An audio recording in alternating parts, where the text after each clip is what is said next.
This Parsha Podcast is dedicated in merit of the speedy recovery of the refuah shalema of Amy bat Devorah. May she merit a complete and total and speedy recovery from her illness.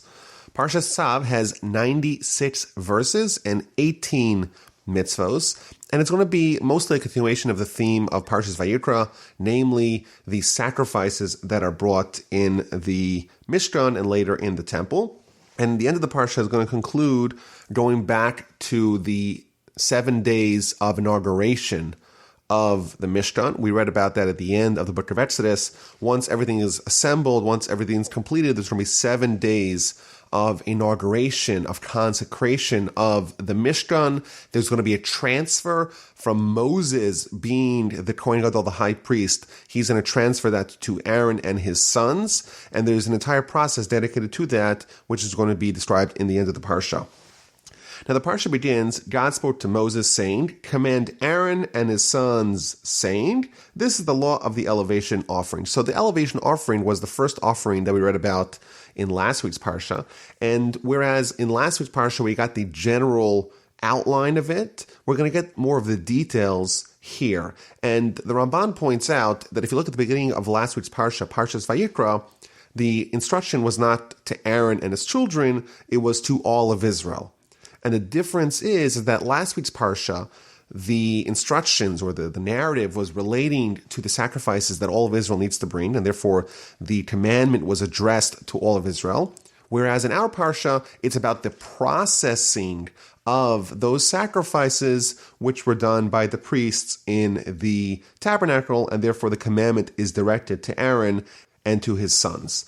So these are the laws of the elevation offerings. It is an elevation offering that stays in the flame of the altar all night until morning, and the fire of the altar shall remain aflame on it. So there's a lot to unpack here in this second verse of the Parsha. We're talking about the elevation offering, but more specifically, we're talking about the second of two daily, what's called tamid, meaning ongoing sacrifices. In the morning, the very first sacrifice offered in the Tabernacle and subsequently the temple is a daily communal, what's called tamid, which means ongoing, ever-present olah, elevation offering. It's the first one brought in the morning. And the final one brought in the late afternoon is the second tamid olah offering. And the instruction that we get right over here is the first one is the evening olah offering. It is offered in the afternoon, but it is burned. The processing of the meat of the sacrifice is burned throughout the evening on the fire, which is on top of the altar. Now, we don't have sacrifices today, but a very famous teaching of the Talmud, the Book of Brachos, tells us that the prayer schedule that we have, not the notion of prayer in general, but the fact that we have a morning prayer and an afternoon prayer and an evening prayer, that corresponds to the daily, ongoing, tamid elevation offerings that were present in the temple and in the tabernacle. We have the morning prayer, the Shacharis prayer, which corresponds to the morning tamid, the morning olah offering, the first one to kickstart the day of sacrifices.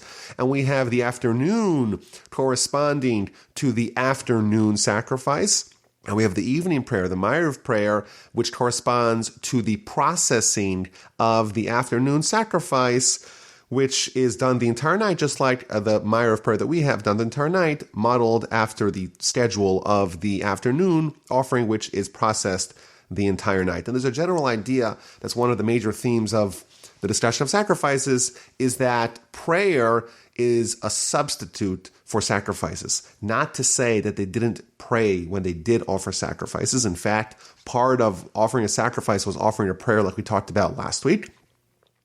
But in general, we cannot achieve the atonement, the repentance effectuated by the sacrifices, but in their stead we have prayer. This is a general idea that when someone is praying, they're in effect trying to offer themselves. They're trying to dedicate themselves, just like they would do with a sacrifice, to God via their prayer.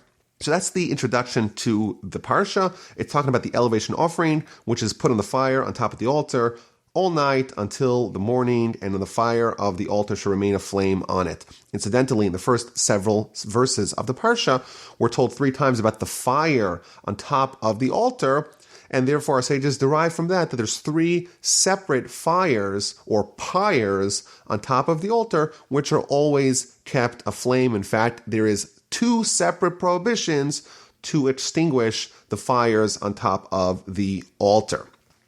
Now, there's an interesting word. In fact, the word Tzav, which is the name of the Parsha, it means command. It's not like an instruction. It's not go tell Aaron and his sons.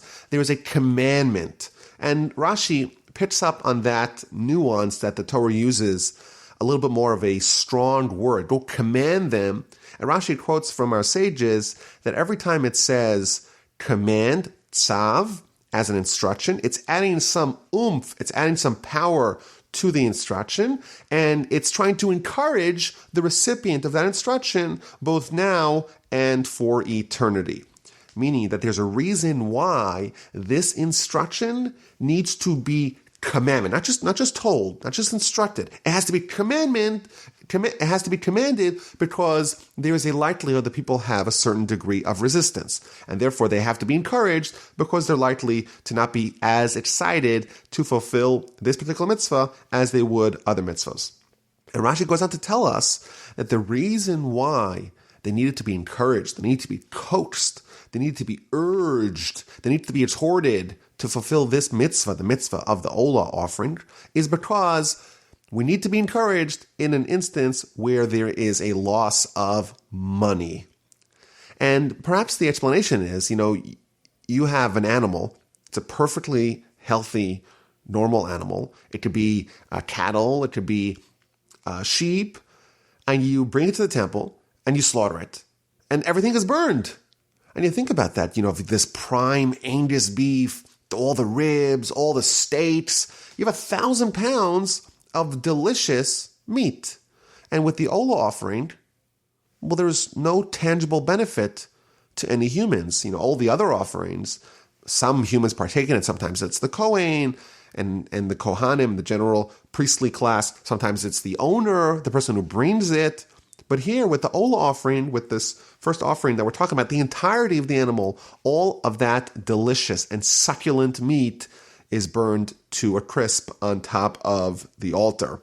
And perhaps the reason why we need to be encouraged to offer this is because we are less inclined to be generous in such an instance because we don't perceive it as something that returns necessarily value to us, and therefore the Torah needs to encourage us. And as a general rule, the things that are more difficult for us, we need extra encouragement. We have the upcoming festival of Pesach, and matzah it's very expensive. It's $26 to $29 to $30 a pound. Essentially, we're talking about $3 to $4 for a single matzah. It's a sawdusty biscuit, and we're paying an insane amount of money to eat it. And the answer is yes, mitzvahs are not necessarily cheap. Kosher meat, you go to the kosher aisle in your grocery and you'll see the kosher meat's much more expensive. We don't work on Shabbos, and that's a constraint. But the Almighty's encouraging us. Don't worry about it. You think you're going to lose, you're really not going to lose, and therefore we're encouraged to do it nevertheless. Now the Ramban, he disagrees with Rashi's take on this verse, and he says, wait a minute. Moses here is talking to Aaron and his sons. They're the ones who process the Olah offering. They're not the ones who bring it. And they essentially lose nothing. In fact, the one benefit that is derived to humans from the Olah offering is the hides. The hides of the animal, in fact, go to the Kohen. So the sons of Aaron, the priests, they lose nothing with bringing a sacrifice. And therefore, why would they need to be coached? Why would they need to be encouraged? Why do we need to say, Tzav, command them to process the Olah? They have nothing to lose and everything to gain. So there's several answers to this question. The Chistuni, one of the commentaries, says that if the priest who is processing an Olah, so someone's bringing an Olah, whether it's the daily Olah offering that's brought by the community, the Tamid, it's an individual Olah offering, whatever it may be, if they mess it up, they have improper thoughts, they do something wrong in processing the Olah, so it needs to be replaced. Who replaces it? Well, then it would be the Kohen who messed up. They would be on the hook to replace the animal. And therefore, the risk for the Kohen is the fact that they may actually be left with the bill if they process it incorrectly. And the Kli Yakar, one of the great commentaries, he says something very fascinating. He says that it could result here in a vicious cycle. You have the Kohen, he's doing the Ola offering, and he messes up. So he's got to bring a second Ola. He's got to pay for a second Ola offering to replace the one he messed up. But what happens? As he's bringing the second Ola offering, he's in a bad mood. He's angry. After all, I can't believe I have to pay for another Ola offering because I messed up. And that thought, that angry, grumpy Ola offering that is processed, the second one, will actually, those thoughts will invalidate the second one. I'll have to bring a third one, and so on and so forth. And specifically, the Ola, after all, like we mentioned last week from the Ramban, the reason why someone would bring an Ola offering is because they would have improper thoughts. Someone has improper thoughts, that is like a degree of a sin, so to speak, and therefore you bring the Ola offering to atone for that. Therefore, if the priest who is processing the Ola also has improper thoughts, so to speak, angry thoughts while offering the sacrifice, it's obviously not going to enable the sacrifice to achieve its aim, and therefore it would need to be repeated, and therefore the Kohen needs to be warned, do it properly, and don't be worried about the monetary loss. You do it right the first time, you won't have to worry about it, and don't get into this vicious cycle, this pattern, this spiraling pattern of having to constantly do another Ola, because every time you do the next Ola, you are doing it improperly. Now, it's interesting that the Parsha begins with talking about the elevation offering, which is done in the evening. In the morning, there's a morning Ola, and then there's the evening Ola. So doesn't it make more sense to start with the morning Ola and give us the instruction related to that, and only then move on to the evening Ola, the one that's burned the entire night on the altar? Perhaps you could argue that in the Jewish calendar, we always start with the evening. Shabbos starts with Friday night, and the festivals start at night, Yom Kippur, Rosh Hashanah, etc. Maybe that's the answer. But one of the other commentaries, he tells us something interesting. He says that, let's go back into context. We've had now, 6 or 7 weeks talking about the tabernacle and building it, and we read about the fact that there's going to be a transfer of power in a sense. There's going to be Moshe, who's the high priest. After they build the tabernacle, they're going to spend 7 days of inauguration, and during those 7 days, Moses is going to be the high priest. At the end of those 7 days, he's going to transfer that to Aaron and to his sons, and he's going to consecrate them to be the Kohanim, and he's going to be demoted back to being a regular Levite. So what would happen? There's 7 days where Moses is doing all the work. Every one of those 7 days he's building and he's disassembling the Mishkan, offering all the sacrifices, including the special sacrifices that are only brought during this week of inauguration, the ones we read about in Parshas Tzav a few weeks ago. And when Moshe completes these 7 days of work, well, what's going to be? It's near evening time. And then he's going to transfer the priesthood to Aaron and his sons, and therefore the first sacrifice that Aaron and Aaron's sons are going to offer is the daily evening sacrifice, and therefore that's the first one that Moses instructs them, because that's going to be the first one to kickstart their careers as priests. Now, the final thing from the second verse of the Parsha, command Aaron and his sons, saying, this is the law of the elevation offering. It's on the flame on the altar all night, and the fire on the altar should not be extinguished. It should remain aflame the entire night. So if you look in the Hebrew side, you'll notice that there's another small letter on the Hebrew letters. Just like last week, the first word of the Parsha, in fact, the first word of the book, Vayikra, the last letter of the first word, the Aleph, was small. Similarly here, the Mem, the letter Mem for the word Mokdah, which means the fire, that letter is small. And there's a variety of explanations as to why there is a small letter in this second verse of the Parsha. One of the answers, very interesting, powerful lesson, and that is that this Mokdah, the word Mokdah means the fire, but it's also the biggest fire. Like we said, there's 3 fires on top of the altar, and the biggest one is called Mokdah. And what happens when something's really big? In Judaism, we're taught that when something's very big, it has to have a commensurate amount of humility. The greatest sage, the greatest leader, the greatest prophet that we've ever had, Moses, the most humble. As someone ladders up in spiritual greatness, they have to have a companion laddering up of humility. And therefore, this largest fire has to also have a small mem to remind it, so to speak, to have humility. The Talmud tells us, we know that there's 19 blessings that we say in the Amidah prayer.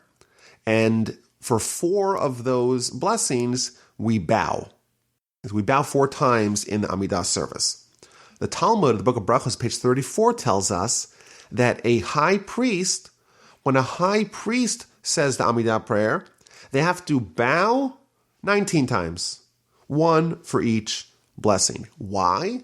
Because they are greater, they have to lower and humble themselves before God even more. The Talmud even says that if you have a king, how many times does the king bow down when he says the Amidah prayer? And the halacha is, the law is, that the king bows down the entirety of the prayer. He bows at the beginning of the prayer and he unbows at the end of the prayer. And again, because he is of elevated stature, his humility has to also be of the highest regard. So here we have this largest fire, and therefore it is reminded, so to speak, and of course lessons for us, but it is reminded that it must have a degree of humility befitting its degree of high stature. So that's the first verse, and we read about the law of the processing of the elevation offering in the evening. And then we are going to be talking about the next law that we're going to be talking about is what's called the Trumas Hadeshen and the Hotzas Hadeshen. On top of the altar you have the fire, and the fire is burning the various sacrifices. And what happens when they're done? Well, then you have a pile of ash. So the very first activity, not sacrifice, the very first activity done every day in the temple and in the tabernacle is you take a little bit, a handful of ash, and you remove it from the top of the altar. Essentially, you're cleaning out the altar. And then once it gets very dirty, then you actually clear out the entire thing and you start from scratch. And that's the mitzvah that we read about over here, the cleaning out of the ash and the removing of the ash outside of the temple grounds and outside of the camp. Now, the Talmud actually tells us, really interesting, that this activity was actually the activity that was most desirous of the priests. This was only done by the priests, and there was an understanding that whoever did this, it was a merit to become rich. And therefore, everyone was always trying to go do it. So initially, they used to have a race where all the priests would run. The first one to get there, he wins. And then there was a story where one of the priests was running and the other one was neck and neck. And then as they're going up the altar, one of them shoved the other guy off the altar to be able to get there first, and he broke his leg. And they changed the system that it wasn't done via a race, it was done via a lottery, and they would only include Kohanim, priests that had never previously done this mitzvah, because it was something that was meritorious to bring someone to wealth, to great riches. Therefore, unless everyone present had already done it once, they would only allow first-timers to do it to be able to spread the wealth around to all the priests, give them each an opportunity, at least once in their lives, to do this interesting mitzvah, this mitzvah that leads to riches, and that is the taking out the garbage, in effect, clearing out the ashes from above the altar. Now, it's interesting that every single day, regardless of how much ashes there is, you remove a little bit you take a handful of the ashes and you remove it from the altar. And you don't wait, in effect, till the entire thing is covered in ashes and you clear it out. And there's an idea from Rav Hirsch, and he says that there's an importance of always looking forward. In every aspect of our lives, complacency and reliance on past performance is the enemy of future progress. And therefore, the very first thing that we do in the tabernacle is we take yesterday's mitzvah and we, so to speak, clear it away. We clear away the ashes of yesterday's sacrifice to remind ourselves yesterday's accomplishments are great, but in order for me to accomplish today, I kind of have to remove them to a certain extent and be able to start from scratch with a new opportunity for mitzvahs, a new day in the tabernacle, a new day to strive for greatness. Now, there's another lesson here from this Hotzas Hadesha, from taking out of the ashes from on top of the altar. If you notice, you go back to the Parshas Vayikra, it always talks about the sons of Aaron doing the work. Aaron's the high priest. He's going to become the high priest. And his sons are going to do a lot of the work that's described, that's enumerated in last week's Parsha, Parshas Vayikra. Here, as the introduction to our Parsha, it doesn't talk about just Aaron's sons. It begins with Aaron and his sons. And what's the first thing, or one of the first things that we read about, is the separation and the removal of the ashes, and eventually the instruction to place wood on top of the altar.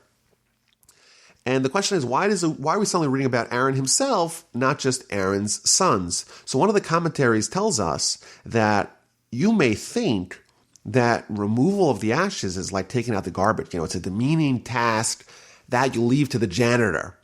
Therefore, to dispel that notion, the Torah tells us the most esteemed Kohen, the Kohen Gadol, the high priest, the spiritual leader of the people, the great Aaron, he should, quote unquote, take out the garbage. The value of the mitzvah is not the way humans perceive it, but in respect to the fact that God said to do it. And therefore, the hierarchy that we assign, these are artificial constructs. They're not real, and in fact, they're counted to the Torah. Don't think that this is a less important mitzvah.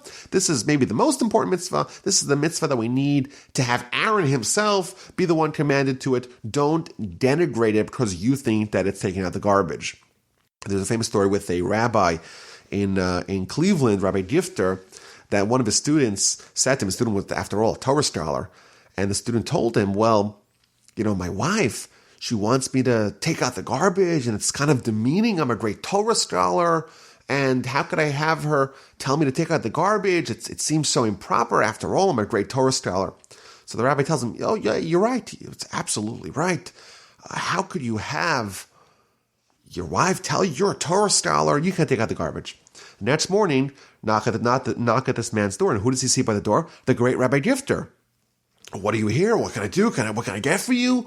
And he says to him, oh, I'm here to take out the garbage because I heard that the husband in this house is above taking out the garbage. And therefore, I'm going to come do it because, someone's going to do it, and I'm happy to do that job. And of course, that individual took an important lesson from this story. And maybe we could even argue that the mitzvahs that people do without fanfare, without glory, are even more special. Not that they're just as special. They're even more special because there's only one reason that someone does it, only to fulfill the will of the Almighty. If it's some other mitzvah that grants a person honor, stature, plaudits, they get lauded in the eyes of their peers, well, maybe there's a little bit of seeking personal honor that's going to motivate them to do that mitzvah. Whereas to take out the garbage, the only reason why you're doing the will of the Almighty, therefore that mitzvah is ever more powerful. So then we read about the fire on top of the altar. There has to be a continuous fire. The fire cannot be extinguished, and you have to add wood on top of the fire every day as needed. And on top of those fires, you actually offer the sacrifices, and there's a continuous fire. It should never be destroyed. Rashi points out that there's two separate prohibitions against extinguishing the fire. Now, one of the commentaries, Rabbeinu Bechai, he notes that there's an incredible miracle that happened in the altar, because as we read about in previous weeks, the altar is covered in a thin film of copper. And if you have a fire, burning hot fire on copper, it's going to burn through, it's going to damage it, it's going to puncture it.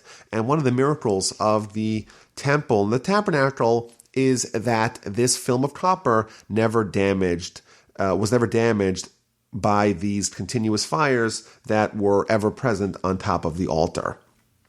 Now, when it says that the fires will not be extinguished or may not be extinguished. It is viewed both as a commandment, but it's also a promise. Why? Because the Mishnah tells us in the end of Chapters of the Fathers, it lists 10 miracles that were present in the temple. And one of them was the miracle that the waters of rain would not extinguish the fires on top of the altar. You have these 3 fires, and sometimes it's raining. Maybe there's a thunderstorm. There's a lot of rain, and normally rain would extinguish the fire. But one of the miracles of the temple, one of the miracles of the tabernacle, is that even though the fires were exposed to the elements, they were never extinguished by the rain. Now, Reb Chaim Volozhiner, one of the great commentators on Pirkei Avos, in his commentary, he asked an interesting question. He says, wait a minute. There's a miracle here. The water, the rain is pouring down on the fires on top of the altar, and the fires are not extinguished. That's an amazing miracle. But isn't there a better miracle that we could do? Can't we just have God take that the fire is not even struck by the water? The water constantly misses the temple, the tabernacle area. It never rains there. Isn't that a better miracle to do? And he said, interesting idea, very powerful idea. He says that the water is always representative of a livelihood. You know, in an agrarian society, people need water. The water is the most critical ingredient to the success of their crop. If it rains, they have a crop. If there's a drought, then everyone's starving. So water is always emblematic, is always representative of the livelihood. And the fire is representative of Torah. And we maybe sometimes think, we have a tendency to think, that when we study Torah, well, how can we study Torah? How could the flame of Torah, so to speak, survive when we have all these concerns of life? I got to make a livelihood. I can't study so much Torah. I can't spend so much time studying Torah because, after all, I got to make a living. I got to feed my family. And therefore, we have this miracle. Yes, there is water. And yes, the water is hitting the fire, but don't think that the waters will extinguish the fire. Even when you have the challenge and the responsibility of making a livelihood, don't think that that will impinge, that will encroach upon your Torah study. Your Torah study will still outlast, even when it's raining upon it, if you are truly dedicated to that. So that's the beginning of the Parsha, and then we start going into more of the various offerings and how they are processed. So we had already the Ola offering. We learned some of the laws of what is present on top of the altar. And now we read about the meal offering. And these are meal offerings. These are minchas that we didn't talk about in previous weeks. And there are 3 of them mentioned in the next several verses. Number 1, that every Kohen, every priest, on day 1 of their inauguration in temple service, they bring a meal offering. And then the high priest, also on the day that they are inaugurated to be the high priest, they bring a special meal offering on day 1. And then the high priest brings an additional meal offering every day, twice, just like there's the 2 daily communal tamid, ola sacrifices. Every day there's 2 daily high priest meal offerings that he brings in the temple, in the tabernacle, every day. Now, the Sefer HaChinuch, which is a medieval book that gives us some of the background and some of the principles undergirding the reasons why we have mitzvos, he says the reason why the high priest has to bring 2 daily meal offerings for the entirety of his tenure as high priest is because, after all, the role of the high priest is to be the intermediary between the Jewish people and their Father in heaven, meaning that he's responsible to, so to speak, elevate the prayer on their behalf. And via his prayer and via his sacrifices, the Jewish people are forgiven. We spoke about this a little bit last week, that when the high priest makes a blunder, in effect, it portends poorly on the entirety of the Jewish people because he's, after all, their emissary. He's their stand-in, so to speak, in the relationship with God. But therefore, someone like that who has communal responsibility, he should bring a sacrifice that corresponds, that mirrors the communal offering brought every day, just like there's 2 daily Tamid offerings. There's 2 daily offerings that the high priest brings. And all this, again, the reason why is to awaken our thoughts and to place our mind and our focus with God, to help encourage us to pray and to repent and to deepen our connection with the Almighty. Now, in verse 11, we read a very interesting idea, which, even though the laws of sacrifices are not relevant in modern life, at least not until we build the 3rd round of the temple, but there's a law here that is invoked over here, and actually in 11 and verse 21, we see the same idea that is actually present in common life today as Jews. And I'll read to you verse 11. Every male of the children of Israel shall eat it. This is talking about the meal offering, an eternal portion for the generations. From the fire offerings of Hashem, whatever touches them shall become holy. Those last words, whatever touches them shall become holy. What it means is, if there's a food or a vessel that touches, that comes into contact with a holy sacrifice in a way that it absorbs some of its taste, that food and that vessel has to be treated according to whatever halachic stringencies of the meal offering. Meaning, if there's certain requirements as to when you're allowed to eat it and who's allowed to eat the meal offering, those restrictions and those requirements are conferred upon the other thing, the other food item, the other vessel that has absorbed that taste. Similarly, we read about the sacrifice, the chatas sacrifice, in verse 20 and 21, whatever touches its flesh becomes holy. And if you have a earthenware vessel in which this holy meat was cooked in, then the earthenware vessel has to be broken, because an earthenware vessel cannot be kosher, cannot be purified. But if it was cooked in a copper vessel, it could be purged and rinsed in water. So this is an idea that we call koshering, meaning that if you have some taste which is absorbed in the walls of a vessel, it can be purged, it can be cleansed. If you burn it out, so to speak, you're able to remove the vestiges of taste that is absorbed in the walls of those pots and pans and other dishes, and therefore you could kind of cleanse it. So we have, for example, Pesach. You have a problem if you have a vessel, a pot, for example, that was used to cook something which is not kosher for Pesach, like chametz, so leavened bread. So can you use that pot on Pesach or not? So here's the kind of source of this idea that whatever is absorbed in the walls of a vessel, that taste becomes part and parcel of the vessel, and that could be conferred to whatever is being cooked in that vessel anew. So you have, let's say, non-kosher food. It's cooked in a pot. Can you use that pot? You can't, because if you use that pot and you cook something in that pot, that taste of the non-kosher is now conferred upon the new food, and therefore the new food becomes non-kosher, like the pot is non-kosher. Similarly, if you have a pot which is not kosher for Pesach, that confers the non-kosher for Pesach-ness on top of the food that is cooked inside of it. So you won't be able to use it. However, the workaround is if you cleanse, if you purify the pot, if you purge it, you're able to kind of cleanse it from the taste which is embedded in its walls, and therefore it can become like a brand new pot and can be used. If you have a non-kosher pot, you could make it kosher. If you have a non-kosher for Pesach vessel, you could make it kosher for Pesach by this process of koshering it.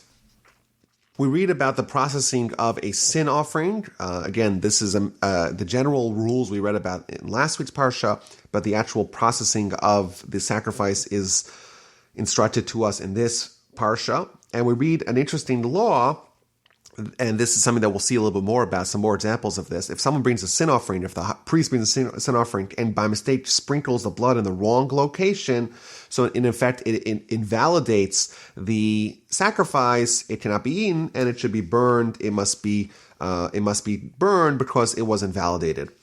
And then we read about the processing of a guilt offering and which parts of the meat are given to the priest. And then verse 11 of chapter 7, we read about a feast peace offering, which is called like a Thanksgiving offering or carbon toda, which is in effect a version of a peace offering, which is done when someone has a miracle that happens to them. This is a special sacrifice that someone brings in the event that one of 4 miracles happen to them. Number 1, if they travel over a desert and they arrive safely, they bring this sacrifice as a thanks to God. If they travel over sea and they arrive safely, they bring the sacrifice. If they're released from prison or if they recover from a deadly illness, in one of these 4 cases, it's a miracle that happened to them. They thank God by bringing a thanksgiving offering, a carbon toda. Now, in fact, today there's some opinions as to whether or not, modern travel, you could travel over a desert and it's not really considered much of a danger. You were in an airplane or you were in a cruise, so you crossed over a sea or a desert and you arrived safely at your destination. Is that considered a real danger that you need to thank God for or not? Is it kind of standard? And there's varying opinions in it. Some people, they do the equivalent of a carbon toda, the equivalent of a Thanksgiving offering, which is a special prayer that they say, a special blessing that they say. And others maintain that, no, it's not considered a real danger. And therefore, in modern travel, we would not actually say that blessing because it's not a real danger. Because, after all, you weren't really, you survived the United Airlines airplane food. It's not a reason necessarily to, your life wasn't really in danger, and therefore you don't need to bring this equivalent of this sacrifice, meaning you don't need to say the blessing of thanksgiving to God. Now, it is interesting that this sacrifice we actually did not read about in last week's Parsha. All the other sacrifices we talk about hitherto have been, at least the general outline, have been detailed to us in Parshas Vayikra, but now we get the details. Here, this particular sacrifice, this Thanksgiving sacrifice, we don't get it at all in last week's Parsha, and it shows up here amid the instructions given essentially to the Kohanim, to the priests, when really this law is applicable to all. Whenever someone goes through one of these 4 miracles, they have to bring this sacrifice. And therefore, it's kind of interesting that it's placed over here, not where it would seem more natural for it to be placed, and that is in the Parsha preceding ours, Parshas Vayikra. So some of the commentators suggest that, look at these 4 miracles. Someone travels through a desert, travels over a sea, someone's released from prison, someone who recovers from a deadly illness. These miracles are not necessarily nature-defined. They are what is called a nes nistar, meaning a hidden miracle. It's not readily apparent to all that there was a miracle. In fact, like this is not the splitting of the sea, the 10 plagues. It's not like manna being parachuted from heaven.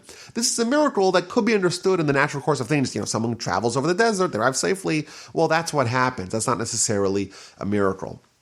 And as a general rule, we are predisposed to ignore these miracles and only be wowed by an open miracle. So there's a story with Rav Shach, one of the great Torah sages of recent years.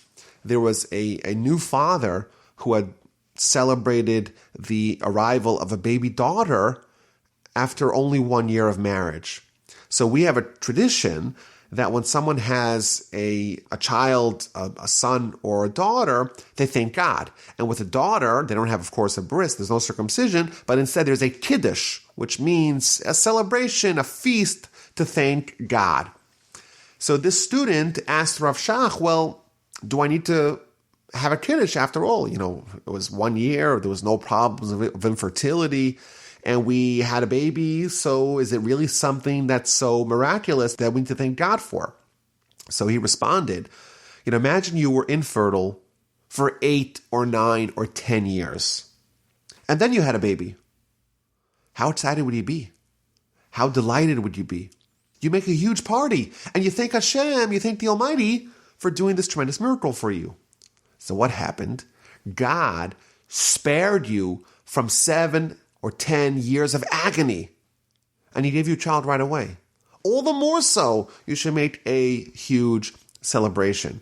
For us, we have a predisposition to appreciate, to be impressed, to be thankful for the open miracles, like a baby after years of infertility.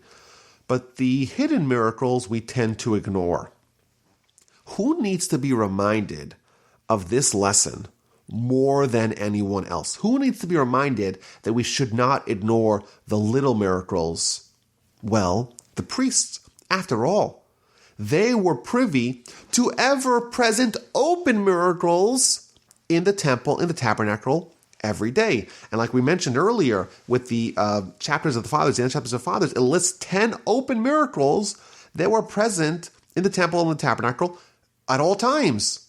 So, for example, like we said, the rain never extinguished the fire, but it says that even though there was so much meat being processed, there was not a single fly that had come in to try to poach a little bit of the meat. And it lists 10 open miracles that happened in the temple and even in the city of Jerusalem when the temple was extant.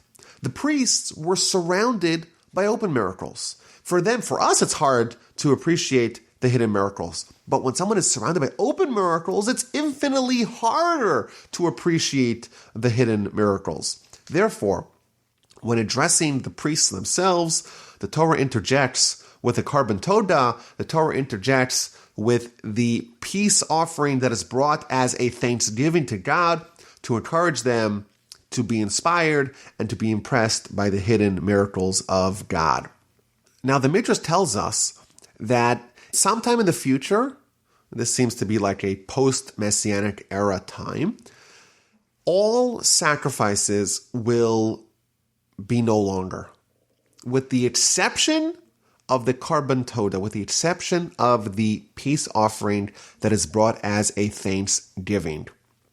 Similarly, in this distant future, or in this different world that is being described in the future, all prayers will also be discontinued, but the prayer of thanksgiving will not be discontinued. We have at the end of the Amidah prayer, we have the Modim prayer, which is the Thanksgiving prayer. That's the one blessing that will not be discontinued.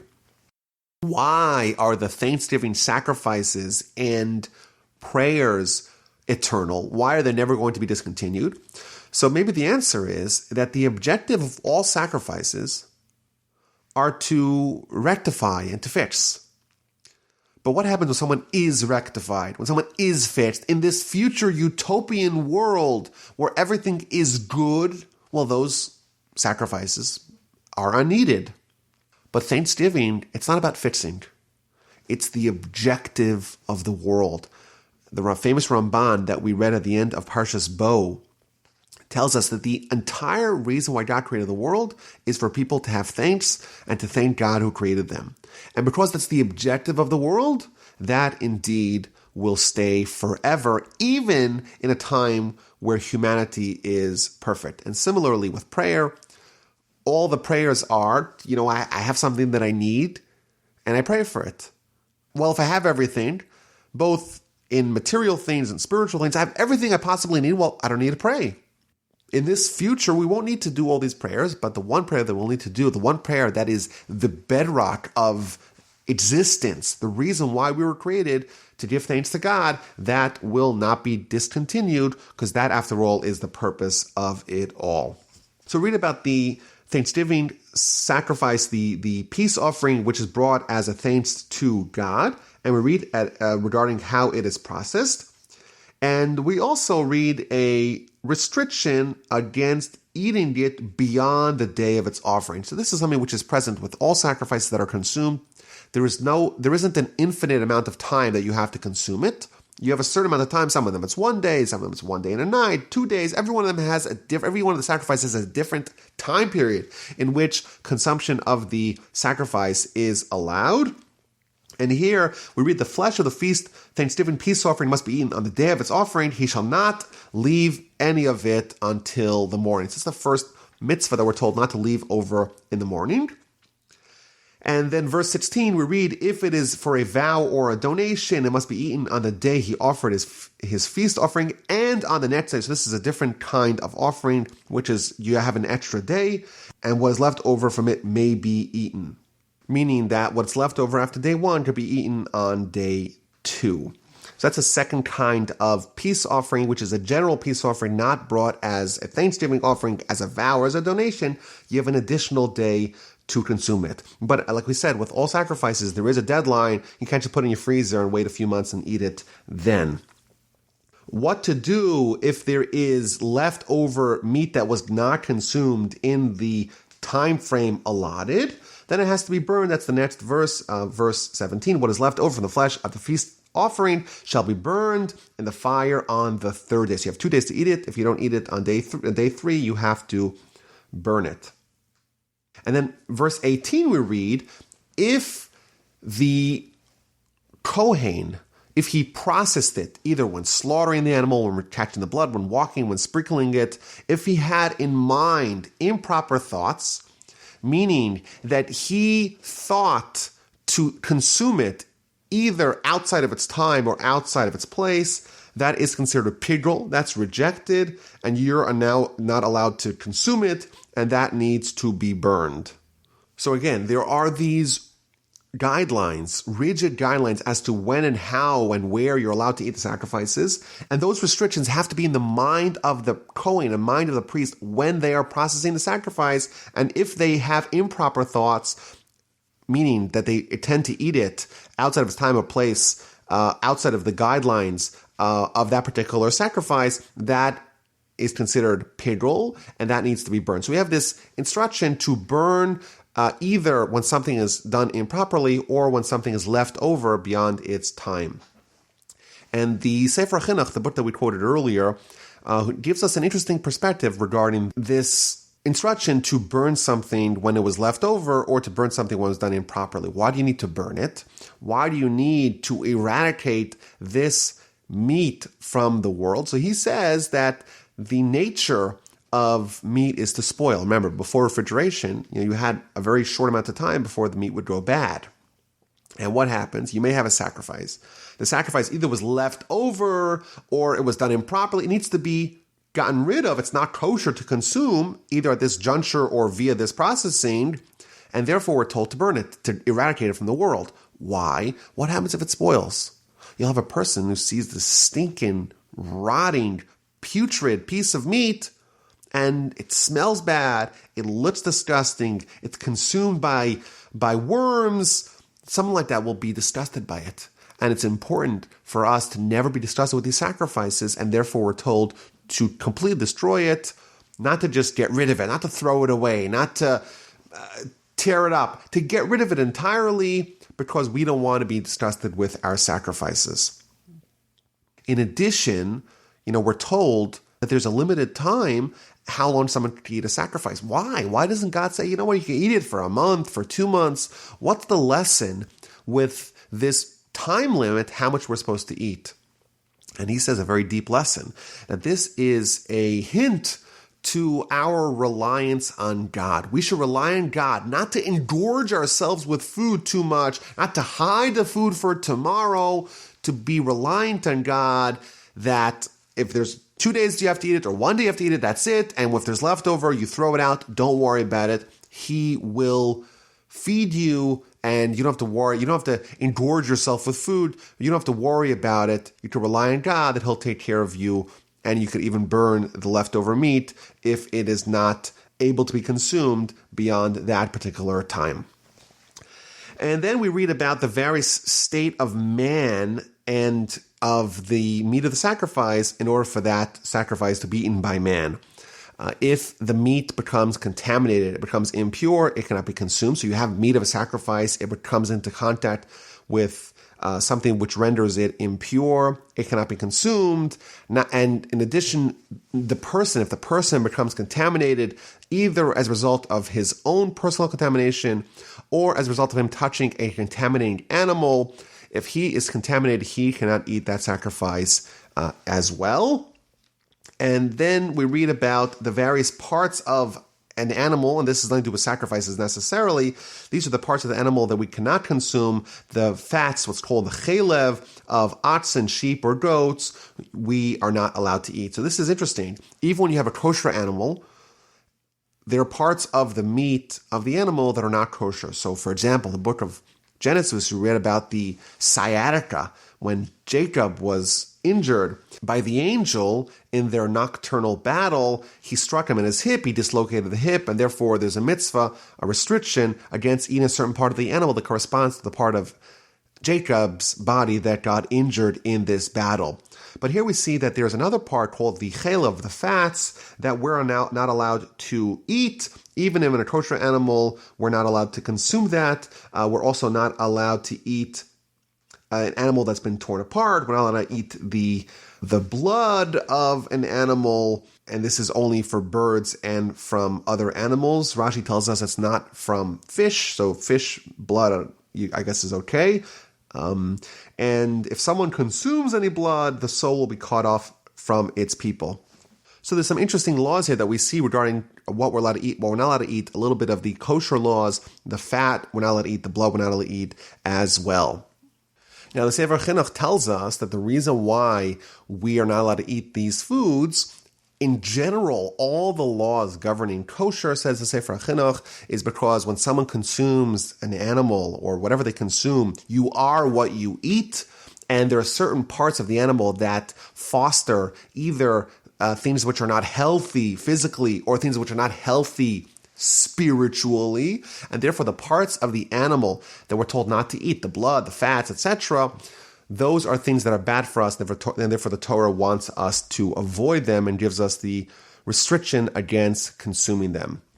Now, the blood, like we said, the bird and the animal is prohibited, but the fish and the grasshopper, we're allowed to eat the blood of those animals, is okay. Of course, bon appetit for anyone that is interested in doing that. And the Ramban actually tells us that the reason why we're not allowed to consume blood is because when that is absorbed, it actually creates haughtiness and arrogance within us. That is the result of consuming blood, and therefore we're encouraged by the Torah and we're restricted by the Torah against consuming it because it's going to engender bad character within us. And then we read about the process of the peace offering and which parts of the animal are given to the Kohen. And finally, in verse 37, we read a conclusion of the topics discussed until now. This is the law of the elevation offering, the meal offering, the sin offering, the guilt offering, and the inauguration offering, the feast peace offerings, which Hashem commanded Moses on Mount Sinai on the day he commanded the children of Israel to bring their offerings to Hashem in the wilderness of Sinai. So there's a conclusion here. These are the offerings, but it begins, this is the law of the elevation offering. And the Talmud tells us, based on this particular verse, it says, Zos HaTorah, this is the law, this is the Torah. It says the Talmud, the book of Menachos, someone who studies the law of a sacrifice, it is as if he brought that particular sacrifice. Meaning that if someone studies the law of the elevation offering, that creates the same reality spiritually as if they themselves offered the elevation offering, and the same would apply to all the various offerings. Now, there's a very important value in that because we know we have 613 mitzvos, and the Talmud tells us that there's 613 parts of man, and the insinuation is that every part of man is perfected by its corresponding mitzvah in the Torah. Now, if there's a mitzvah that we cannot fulfill, it seems like what it's telling us, that completion, that perfection is beyond us. But here's the workaround. There is a mitzvah of the elevation offering. Currently, we cannot bring an elevation offering, but we can study the laws of the elevation offering. And therefore, when we study those laws, that is as if we brought that sacrifice and we gain its value and its spiritual cleansing that is brought upon us. Now, chapter 8 and essentially the rest of the Parsha are going to go to the consecration of the priests, the 7 days of the inauguration of the Tabernacle. And this is essentially a repetition of what we read in Parshas Tzav, the guidelines of what to do during these 7 days of inauguration, 7 days of transference. Like we said, Moshe is at that time, he's the high priest. The Kohanim, the priests, are being trained. Every day, Moshe is going to assemble and disassemble the Mishkan, and at the end of the day, it's going to be transferred over to Aaron and his sons, and they're going to take over from there. Now, Rashi tells us that this is a repetition, and this happened 7 days before the erecting of the Mishkan, and even though it was told us already once in Parshas Tzav, it is repeated Why? Because that is the way things work. When you have an instruction that is, for some time in the future, you repeat it closer to the time to remind and to encourage the people about those instructions that you gave earlier. So God indeed gave those instructions early, but he repeats them again at the time of the action. So it begins with instruction to Moses, take Aaron and his sons with him and all the vestments and all the oil of the anointment and the 3 sacrifices that are going to be brought every one of these 7 days. So there's the bull of the sin offering, the 2 rams, and the basket of matzos. So this was already described in Parshas Tzav. Bring the entire Jewish people in the entrance of the tent of meeting, in the entrance of the Mishkan. And Rashi tells us that this is a miracle on its own right. We're dealing with a nation of many hundreds of thousands, and this is a very small place, but miraculously, the entire assembly was able to fit in that very small, constricted location. So the entire assembly gathered, and Moshe said to them, this is what Hashem commanded. He brought Aaron, and he immersed them in water. He got them dressed in their special garments, the 4 garments of the regular priest and the 8 garments of the high priest. He anoints them with the oil of anointment, and he also anoints the tabernacle and everything within it, and he thus sanctifies them. He sprinkles the altar 7 times.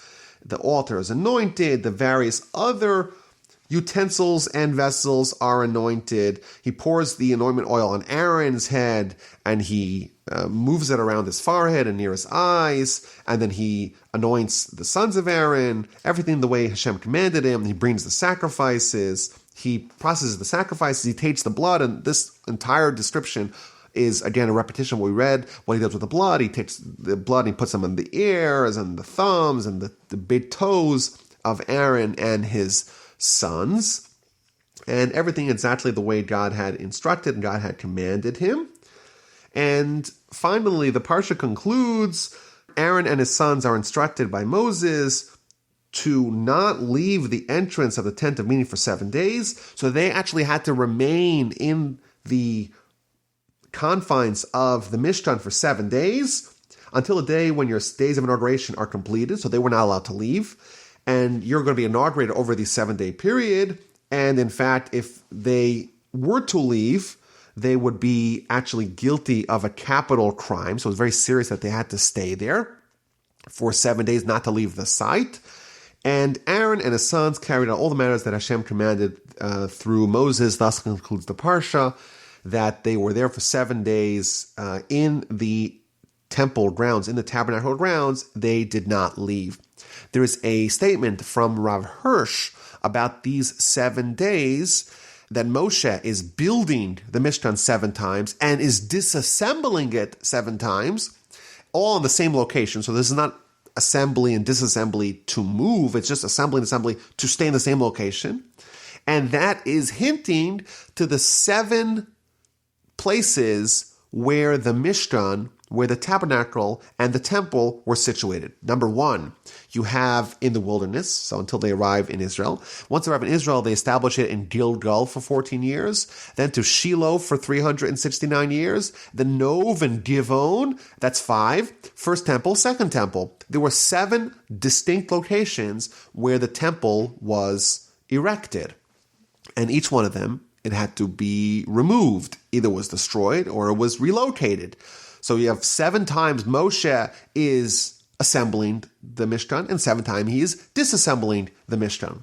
And then what happens on the 8th day, which, by the way, next week's Parsha begins, it's with the 8th day. What happens at the 8th day? It is built, and it is assembled, and it is not disassembled. And that's a reference for the 3rd temple may be built speedily in our days, which, like the 8th day of this process, will stand forever. May we indeed be meritorious to witness that day. Thus concludes Parshas Tzav. Again, the theme is still sacrifices, but more details about it. And the Parsha concludes with the 7 days of inauguration. Moshe is going to confer the priesthood to Aaron and his sons, and the temple, the tabernacle that we've been talking about for so long, is finally going to get completed, but it's not exactly going to be without its tragedy. There's something very bad is going to happen on that 8th day.